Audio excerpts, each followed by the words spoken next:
Shotgun with Charlie.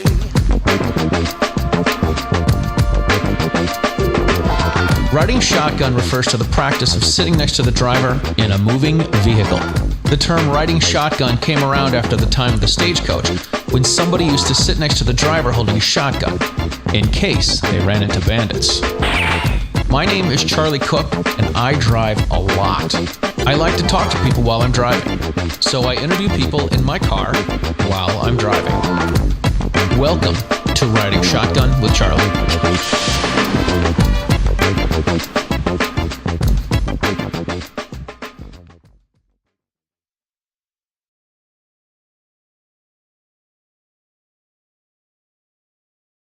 All right, ladies and gentlemen, welcome to this episode of Riding Shotgun with Charlie. Today I have with me Pierre Salomon. Pierre, thanks for coming, man. What's up, bro? Thanks for having me. I appreciate it. I'm glad to have you, dude. So here's how I learned about you. Okay. I hate to say this, but you were the very first video I remember seeing of you is when you had a guy shooting a Smith & Wesson 500.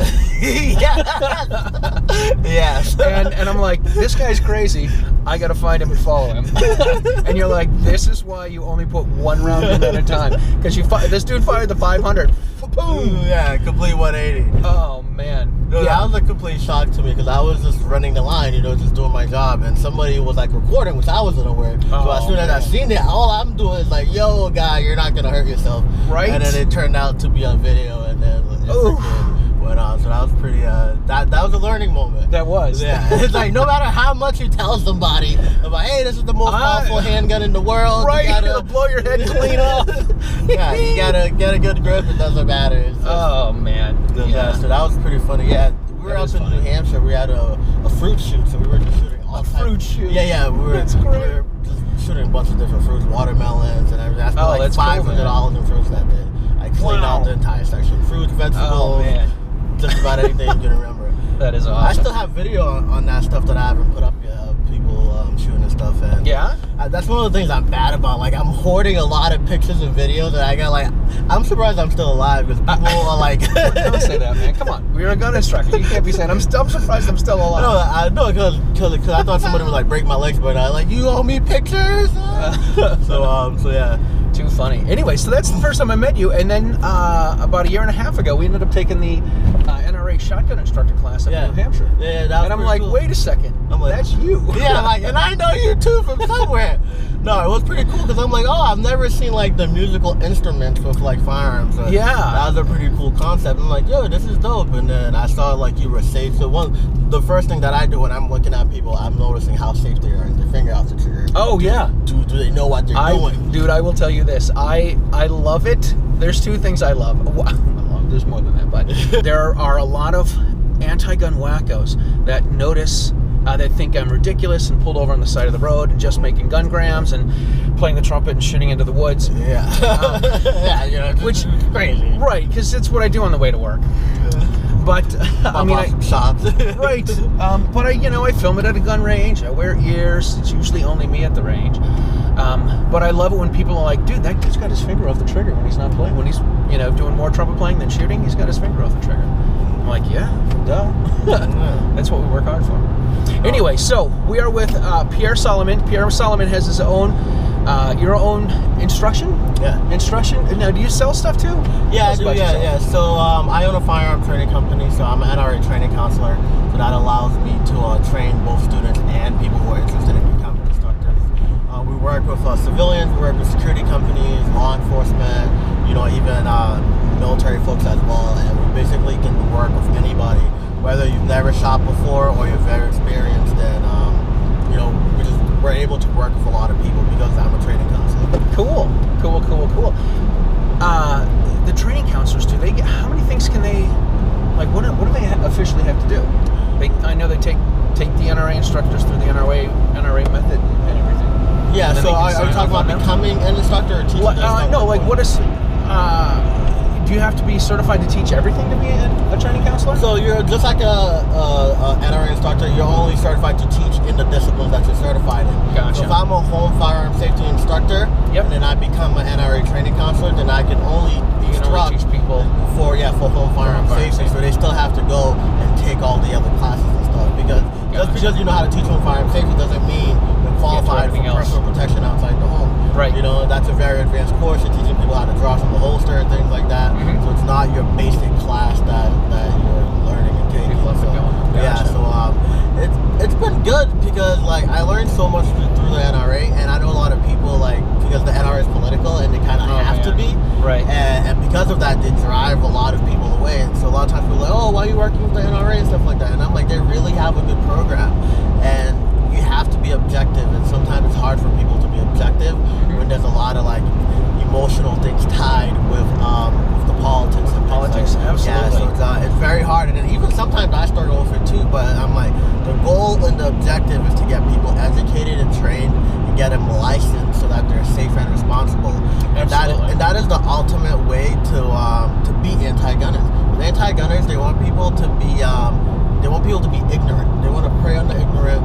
They want to prey on the people that are untrained, and they spread all these lies and fears about firearms. Oh my God. Yeah. And the way to beat them is to train someone. So now when someone is educated, they're like, oh, that's not an assault rifle.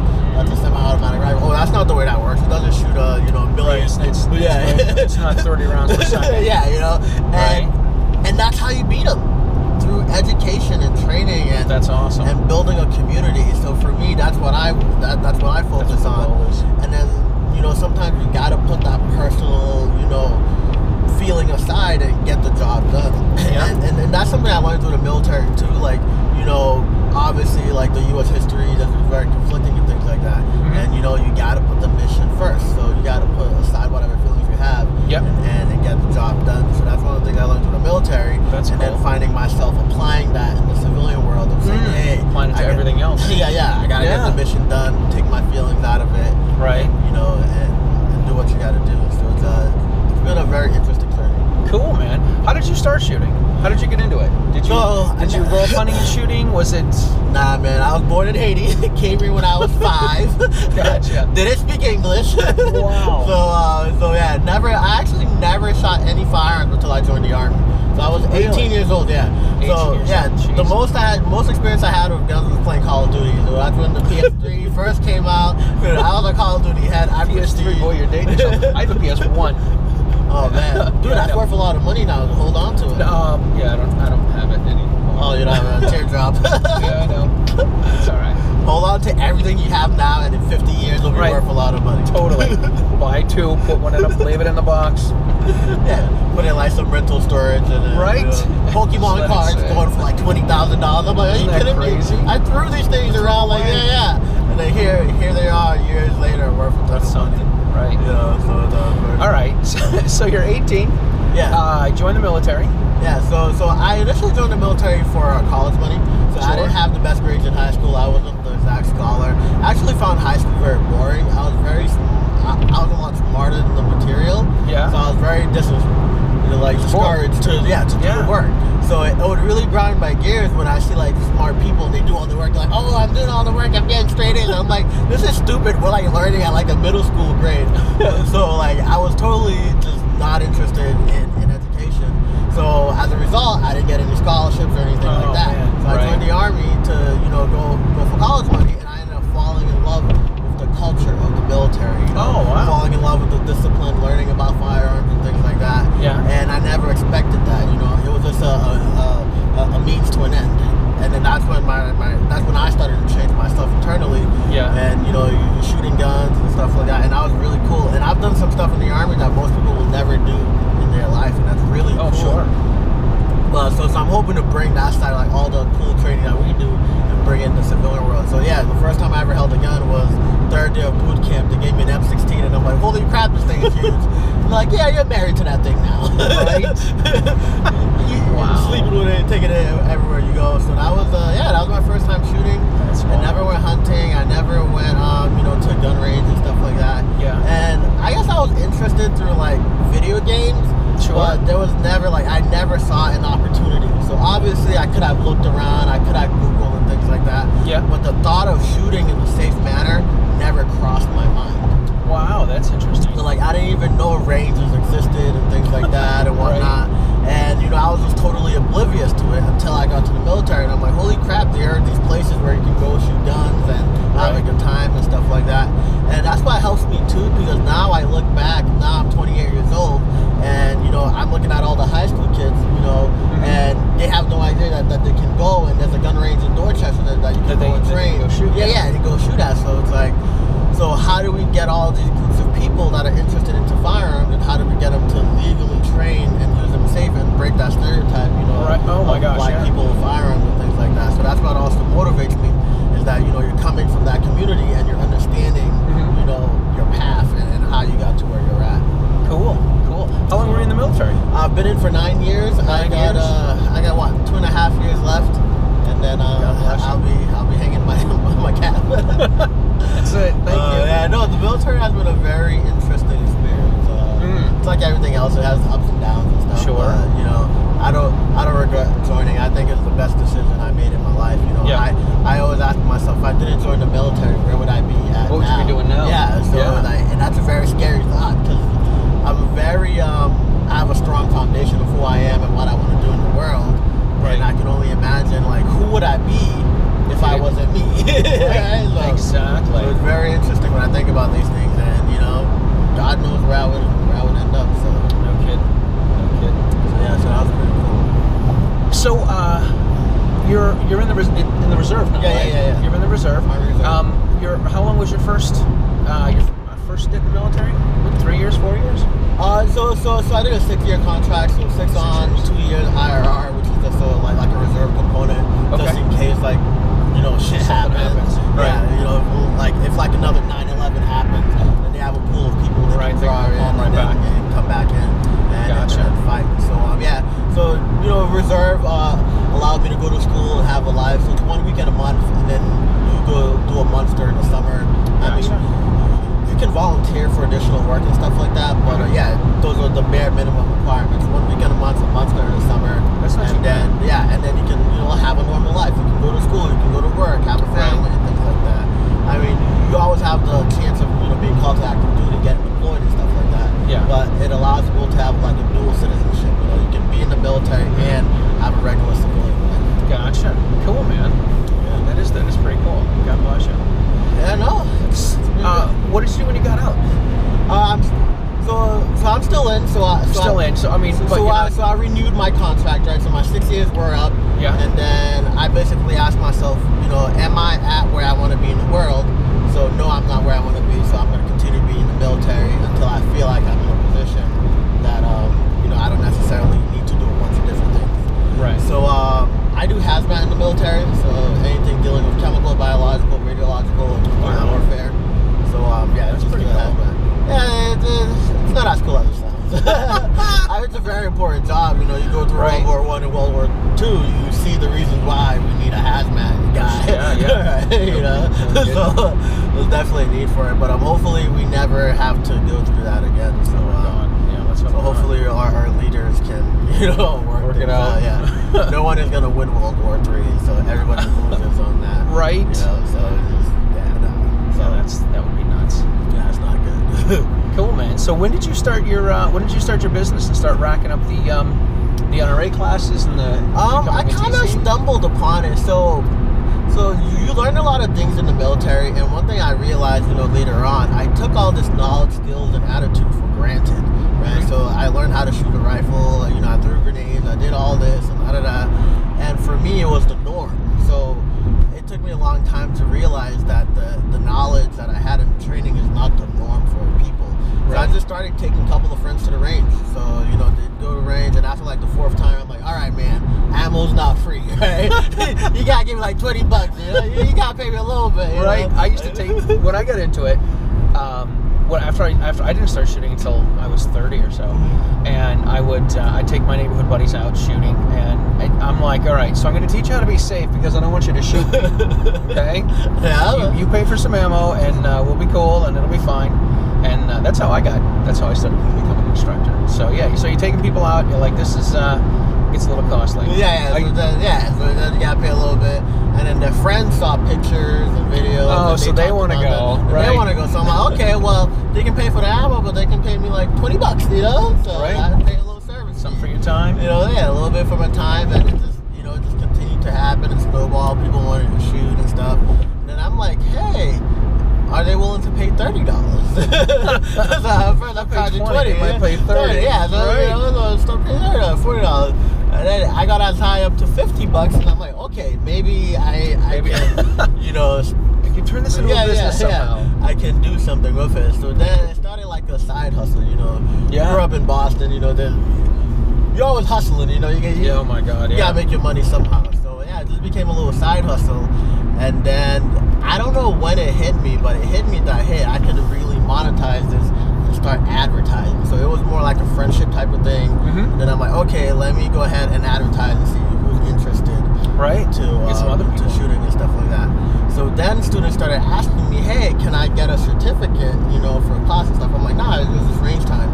So then I started looking into, you know, how do I get people, you know, qualified to apply for their license to carry and stuff. And that's when I started researching, you know, how to become an instructor and things like that.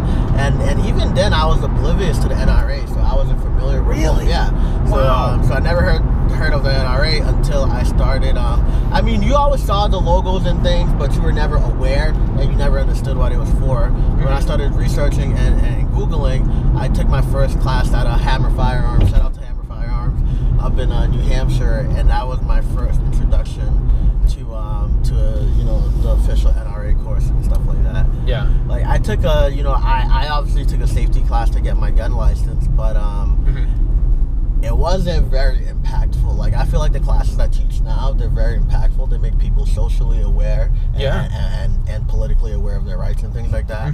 So when I took the class, I already knew a lot of the information, and plus my class was a non-shooting course as well. So like it wasn't what I thought it would be, because I'm like, oh yeah, you know, you can bring people and stuff, and then I didn't even get to shoot. So I was like, oh, what the hell is this? But I got the piece of paper that I needed to apply to get a license, right? So, you know, hey, the objective was met, mission accomplished. Right. And That's I spend most of my time teaching the home firearm safety class. You know, I've got a couple ranges that I belong to, but I can't use them consistently.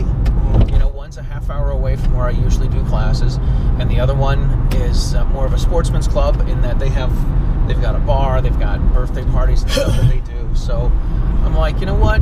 I tell everyone I teach rifles and shotguns and handguns, oh my, and get them up and going, teach you to be safe.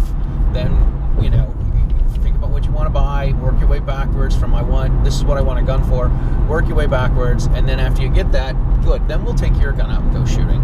Because if we sit here and do, you know, if we take down a Glock and you end up getting something else that doesn't, yes, you know how to take down a Glock, you do it once, it's 3 months before you get your license and make your purchase. Okay, how do I do this again? Let's not worry about that, man. Let's do that with your gun when you get one something.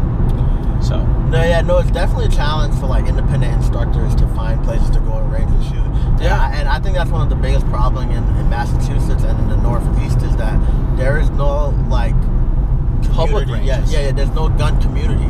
So we have all these ranges, right? So I go and I Google all these ranges and I try to work with them. We have, you know, dozens and dozens of ranges, but where is that power? Where are these people? Where is the representation of these guns? So we got Goal out here, you know, struggling, working hard with themselves in Comp 2A. Yeah. They're working hard. But where are all these other ranges? What are they doing for the community in New England? And where's the representation? So I think that's one of the problems why all this anti-gun legislation is going by, because there's no council. There's no, you know, hey, this is a council of all the ranges. Here's our, you know, here's all the presidents. What are we going to do about this anti-gun, you know, issue here in Mass? These and then nobody is doing that. Everybody's private. That's a really good point. And then, you know, they're leaving independent instructors to drown out on their own. So it's like, okay, and so you have anti-gun state, and you have people that want to learn about firearms. What's the best way to combat that? Train them, get them educated, get them into, you know, if you take someone to the range, they're more likely to go and sign up for your range,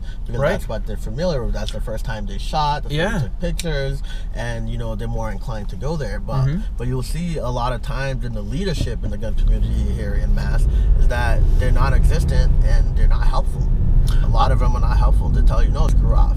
Yeah, you know? I went to one of the places that is near me. They don't let you bring guests in. So how are you supposed to get more people for the club? How are we supposed to get more shooters if you don't let people bring in people that are new. How do you expect to grow that? And it's like, how do you expect to grow the two-way overall? So grow your own individual club, but how do you expect to grow and protect the Second Amendment if you're not introducing new people to it? And look, let's face it, we all know that there's an attrition rate. There's people that aren't renewing their memberships, and I hate to say that the gun community is the old white guy community. As an old white guy, I hate saying that, but the really old white guys, they're the ones that don't want to they don't want to update their stuff. They don't want to bring in new people necessarily. They don't want to bring in guests. And if you can't bring in guests and you can't bring in new people, you're not going to get new people interested in it, and it's going to die. And then they're shocked when Maura Healey goes and is able to ban ARs overnight, and there's no repercussions. And they're like, oh, how did this happen? Oh, this is infringement on our rights. It's absolutely, and I'm sure you've seen it and said it too. It's the whole, okay, well, they're coming for ARs. They're not coming for handguns, and I'm a trap shooter. They're not coming for trap guns. Okay, they came for semi-auto handguns. Well, I like shooting revolvers. Okay, well, they're going to come for revolvers. Well, I only shoot, a double-barrel break action. Okay. Let's see. If we go right down the list, they've gone for the, they've gone for the rifles. They are going to come for your musket. Yeah. It's ridiculous. Yeah. It's ridiculous. And it's just really frustrating because I've literally had leadership, the guy in charge, the guy in command say, no, I do not want to share my resources with new people. Literally tell me straight to my face. And he's like, this is just for us, and we're going to leave it at that. Okay. Thanks, man. And then I was just like, and I wasn't even mad for me trying to grow my business. I was just mad at the limited opportunity for everybody else. And I'm like, and this is exactly what's wrong with America. This is exactly what's wrong with the gun community here. Mm-hmm. And don't be surprised when you get a freaking noise complaint because the anti-gunners have been building rallies around your range, and now they've finally mustered enough people to say, hey, listen, it's too noisy here. Yeah, but you could have been engaging these people and say, hey, actually in class we talk about firearm safety, how to be safe and things like that, and you can introduce them to a safe manner. You watch the news, and these anti-gunners, they act as if we're in classes telling people, oh yeah, this is how you shoot up the place. Yeah, just like that, And no, all we do is talk about safety, how not to hurt yourself, how to be responsible. Here are all the laws and things like that. And we're literally making people as safe as possible and law-abiding citizens. Right. But the perception that the media what gives us is we're like training, terrorists to it's do ridiculous. things. It's ridiculous. So, I saw something this past week. So when we're filming this, there was a school shooting last week or 2 weeks ago. Last week. Yeah, just a week ago. Yeah. Anyway, so we're coming off the heels of that, and there was I saw somebody post something that I want to say the woman was from North Carolina, and she's like, hey, I'm a gun owner. I've got a rifle. I've got a shotgun. I used to have a handgun carry permit, but the NRA is a terrorist organization. There's no reason that someone should have an AR-15. There's no reason for this. If you have the hero mentality, I think is what she called it. She's like, that's just wrong and a fallacy, and it's just a bunch of bull. You're like, And then she topped everything off by saying, I'm a member of Moms Demand and the Brady Campaign and Every Town. And you're like, oh, that's the words, man. When they're supposed to be one of you. You're like, oh, no. And you just kind of shake your head. You're like, man. Like, I saw something this morning. Somebody posted, they called it the pro-gun cannibals. I'm like, oh, I love that. Because all we're doing is eating ourselves with this stuff.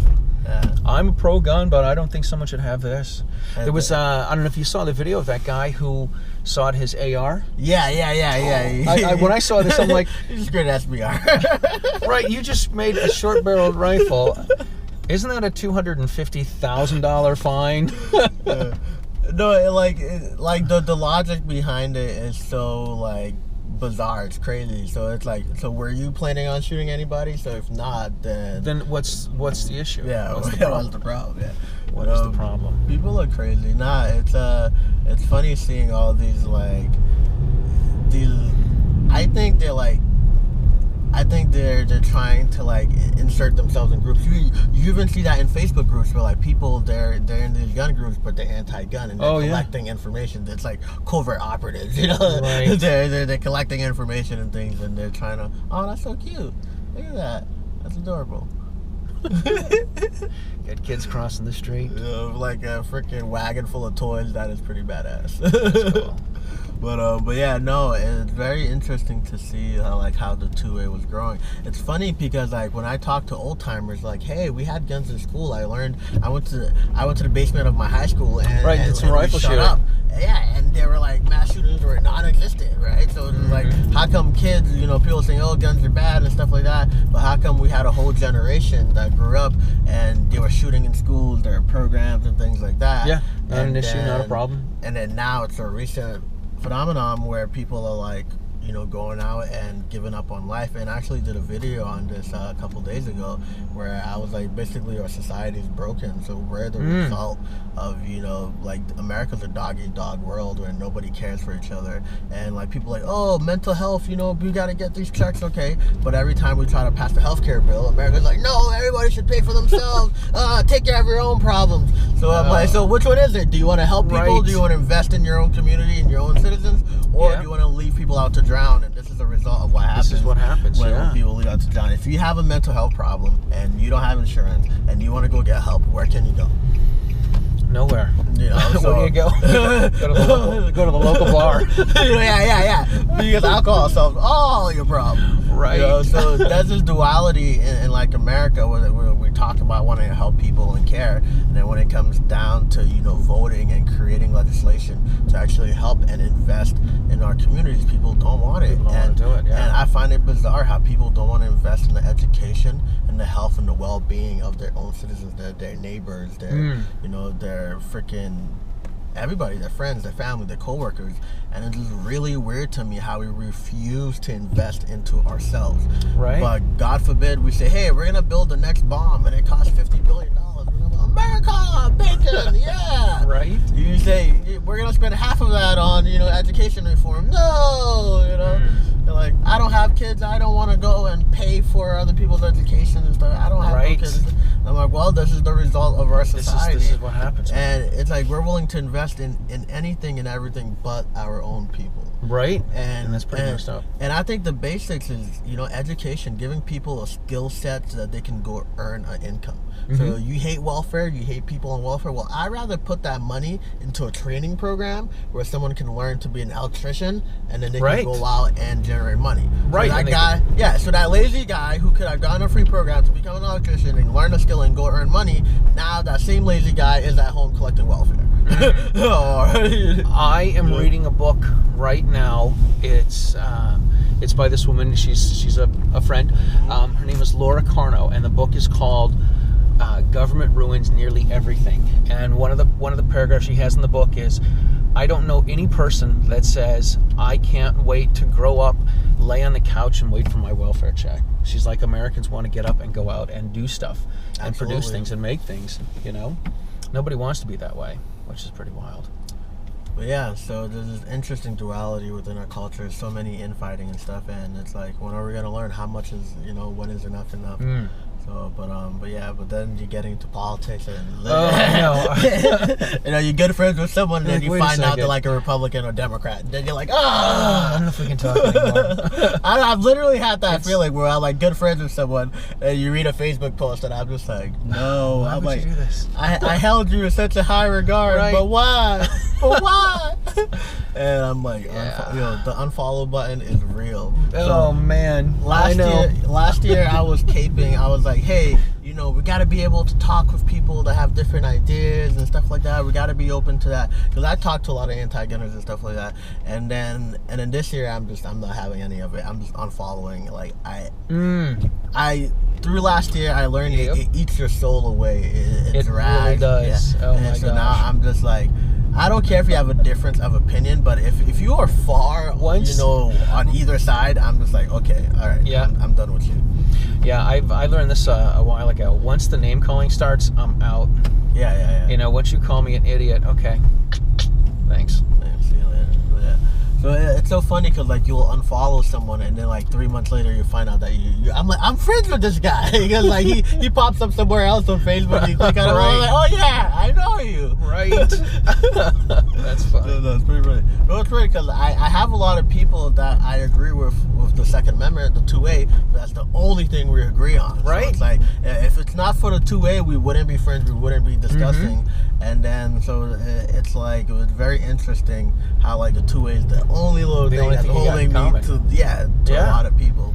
And it's I've got some friends that are that way too. I've got some friends that are very liberal about stuff, but they're they want to have a gun, they want to go shooting, they want to be able to protect themselves, which is pretty cool. But it was pretty funny. I wish we could take the guns out of the politics. That's what I wish, and that's one of our main goals here at SFT. Because one of the things I hate about Republicans and pro-right people and stuff, they use the term libtard. Oh right, it's just certainly condescending.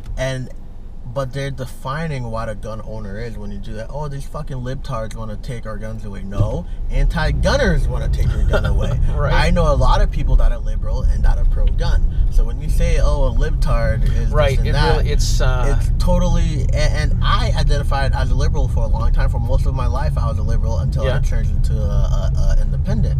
So you have this thing where we're allowing politics to decide who's interested in the Second Amendment and who it represents, and when we shouldn't be doing that. We're policing our own borders and keeping people out. That's why you have these organizations like NAGA. I'm not sure if you're aware, NAGA, National African American Gun Association. Yeah, because they're pretty new. They're pretty new, and they feel like the NRA doesn't represent them. So imagine if all these people of color who are pro Second Amendment decided to not vote for politicians that were anti-gun. Imagine the difference that would make. Yeah, no kidding. But the 2A is so into politics. I had a woman who was pro-gun, and she was in my class, and she took a couple of classes, and I became really good friends with her. And then somehow we ended up on talking about Trump, because Trump is always in the media. And she's like, yeah, that's why I voted for Hillary. I'm like, how'd you vote for Hillary? Right. And then she's like, well, it was basically a choice between my gun rights and my reproductive rights, and I had to choose that. Okay. So I chose that my right to own my own body was more important than the right to own a firearm. Okay. And that was something that was game-changing for me, because I never even thought of that, as a male. Right. We never have to make a choice about, hey, am I able to have, control over my own body, or do I want to shoot? And that's when I realized that, there's a lot of hard choices that people have to make.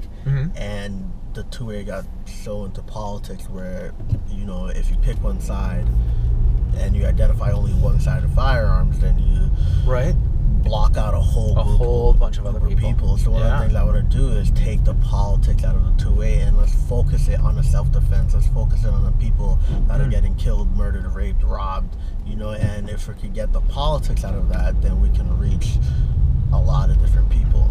But that's cool.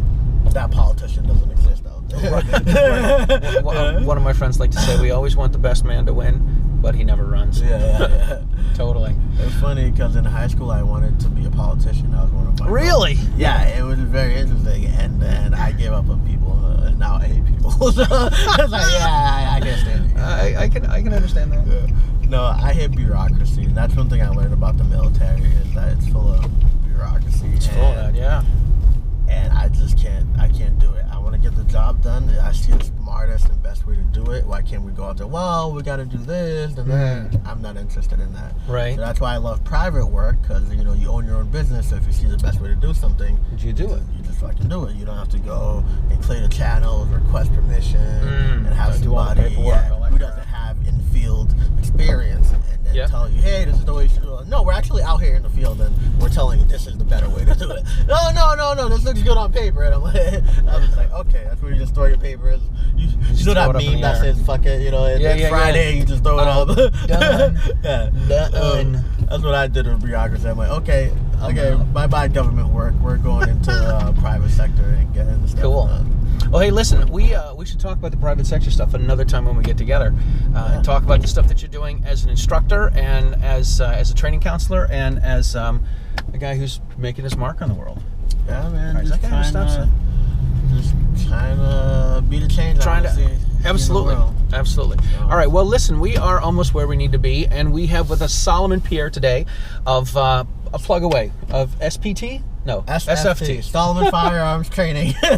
So Pierre from Salomon Firearms Training, we do instructor courses, student courses, pepper spray courses, and self-defense. So if you need anything, give us a holler. We're on Facebook, Instagram, Twitter, YouTube, Salomon Firearms Training. You can find us there. Awesome, brother. Thank you so much, man. Thanks a lot, man. This is my pleasure. It. All right. Don't forget, check all the Riding Shotgun, all that YouTube and all that stuff. We'll talk to you guys later, man. Thanks a lot. All right, guys. See ya.